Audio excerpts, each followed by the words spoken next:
First of all, I've been putting off making a flat earth video forever.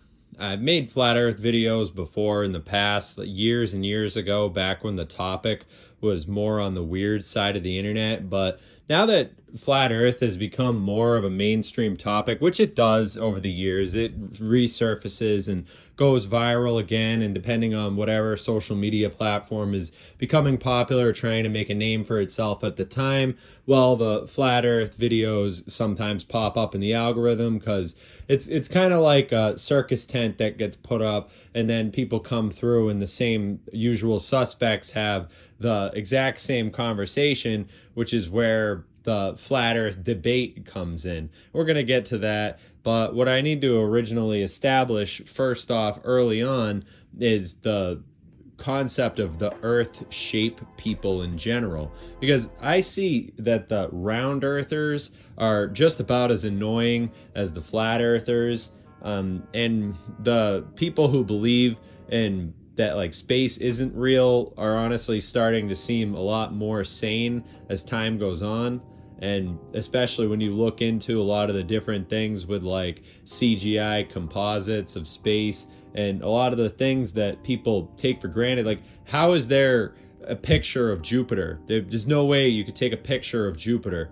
That all the pictures of Jupiter that you see are made in a computer. It's a fact, and they're digital renderings, they're CGI, and that's the case for many pictures, and that's a very advanced rabbit hole to go down, which I'd recommend for anybody out there on either side of the aisle, whether you believe in the Earth being round or the Earth being flat. Either one, it doesn't really matter. I find you both equally as annoying. But my question to the flat earthers, I suppose, because I think the round earthers have the model. Obviously, they have the conventional model to lean back on. NASA, or the way that we currently understand, quote unquote, the universe, or the way we understand the Earth and the solar system, it's mapped out like you have a solar system model that you would make in school. You'd go to school and you'd make a solar system model, and then you could watch a little documentary where it'll show you, oh, this is the size of the sun, this is the size of the earth, this is the size of the moon, and then this is how far away the Milky Way galaxy is from, etc., etc. And then all the planets are these little round shapes. Now, first of all, that model of the universe is false off the bat, because if you look at what the Earth's actual shape is, it's got plateaus, mountains, valleys, troughs, flat areas, round areas, oceans, you name it. So first of all, that's a huge thing that you have to just take into consideration, is that it is purely for hypothetical purposes the representation of the spherical bodies being the planets is, first of all, in and on itself, on its face, for lack of a better word, an allegorical representation. So when we consider the names of the planets are all named after Greek gods and all these different entities and stuff like that, it becomes very strange when you look at what these astral bodies do in terms of the chemical reactions that are happening on these different planets, and all the different supposed activities that are happening in space. And it's interesting to see the model that the flat earth people argue about, because I was listening to a flat earth debate that people were having, and I was like, all right, guys, so just for the sake of argument, because I know that probably all the flat earth arguments that I heard, right, would be people on the round earth side yelling at the flat earth people, and then the flat earth people yelling at the round earth people. And I felt kind of bad for the flat earth people, because I felt like all the flat earth people who go into the debate already have their mind made up, and they already believe that the earth is flat, and then they just get into a yelling match with the people who are trying to disprove them for whatever reason, whether either person is more scientifically literate or read more things or better at math. That's just generally the way. It doesn't even matter which person's is smarter on the other side, because sometimes a person who's really smart winds up believing that the earth is flat, and then they have an argument with somebody who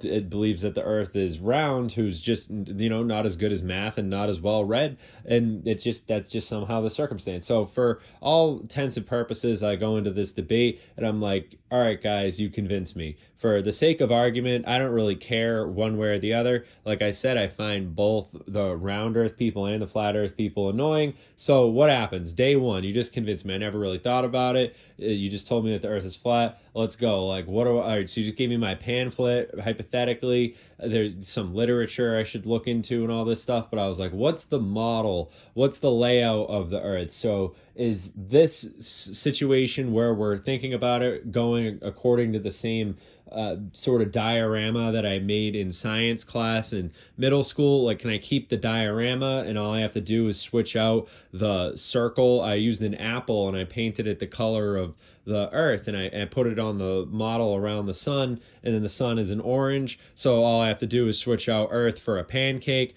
Boom, earth is a flat asteroid. It's the same exact thing. It's just flat, and whatever you want to talk about, all that different stuff. Or is the sun flat too? Or, which, how much of the stuff do I have to change on this diorama is the question that I put forward to him. Because I was like, I'm looking at this diorama. I've had it since, for 42 years now. And I'm thinking about just correcting it because according, science keeps changing. And if it turns out that the earth is more of a flat asteroid, or if it's a flat rock, then sure. If that's more accurate, then I wouldn't mind changing it. And you look at the geological sort of way that they map the earth, that's the one that I guess is probably, but even that is completely CGI too. So how much of that can you really go off of?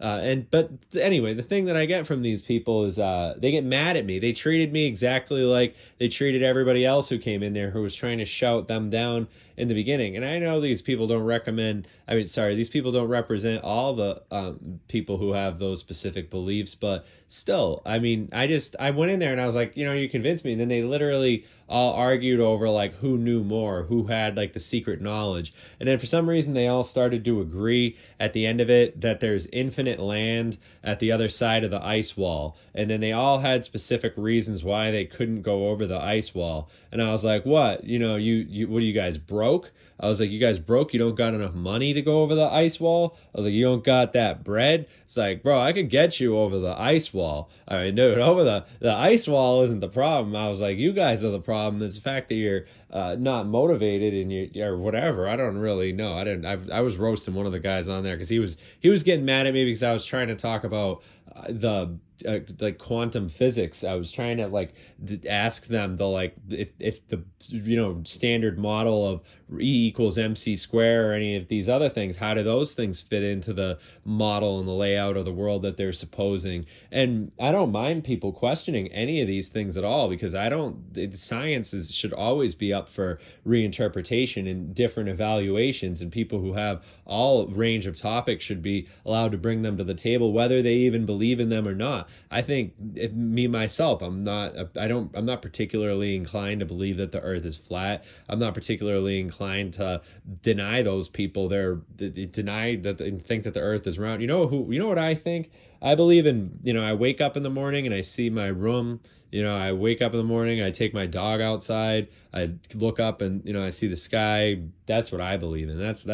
I believe in consciousness. I believe that I'm conscious. I think, therefore I am. That's what I think. That's my response to all of them, because I think they're all caught up in the tangibility of the earth and stuff like that. And I'm like, man, life's a trip. That's all I have to say about it. And because they're all arguing in the world of symbols and vocabulary definitions, and they're missing the point. And I think that it's very interesting to see this unfolding of the conversation. But hey, I'm sure that there's some pretty smart flat earth people out there, and I wouldn't mind listening to somebody to try to explain to me this. But I just need and it'd be perfectly fine if you're gonna go with the standard model of the universe and just say, all right, switch out the earth. You use the tomato for earth, you got to use a pancake for earth, and bada boom bada bang, a pancake rotates around the sun. Mars is still round. Jupiter is still gas. Or what's the point? That's my question to the flat earth people. So all right, so you have this knowledge that the earth is supposedly flat, then That's all right. Then where? How big is the sun? Is this was the sun the same size, or is the sun this like the size of the moon? Because from where I'm looking, the sun looks like it's the size of the moon, and then I guess yeah, then they have to go and unravel all these other things like does the Earth revolve around the sun, or does the sun revolve around the Earth? All these, and then a lot of them have to go and reference. They argue about the Bible, and they argue about ancient history. They argue about forgotten things, and different hidden knowledge and all those different things. And each one of them thinks that they have the secret knowledge, but all they really did was read some comment thread on Reddit. That's a lot of them too, and that's a lot of problems with people arguing online anyway. So you run into this issue where it is like issue of throwing the baby out with the bathwater. It's like, all right, bro, like how is my day going to change if all of a sudden tomorrow Tucker Carlson is on, CBS News, and they're all shaking hands and they're agreeing that Alex Jones was right, and that also the Earth is flat, and then they're also going to elect Kanye West for president, and the lockdowns are over. I don't know, man. I don't understand. Or is it there like what in its world peace, right? Is that what we're looking at here? Is that because I don't really understand the point of the argument. I feel like people need to listen to like Alan Watts. I feel like Alan Watts would have the solution to the question of that plaguing question of like the shape of the Earth and the existence of space.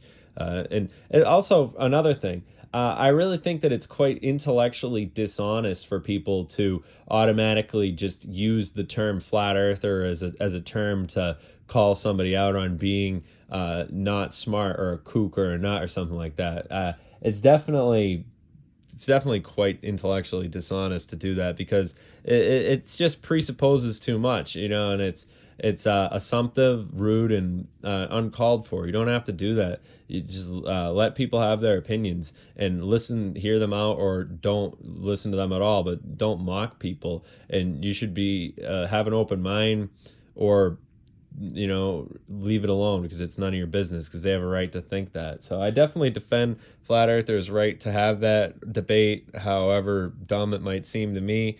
And I'm still completely indifferent to that debate, but it is a fascinating one. So that's me chiming in on it. I think I'm probably forgetting a few of my other ideas, but for now, that's what we're going to go with.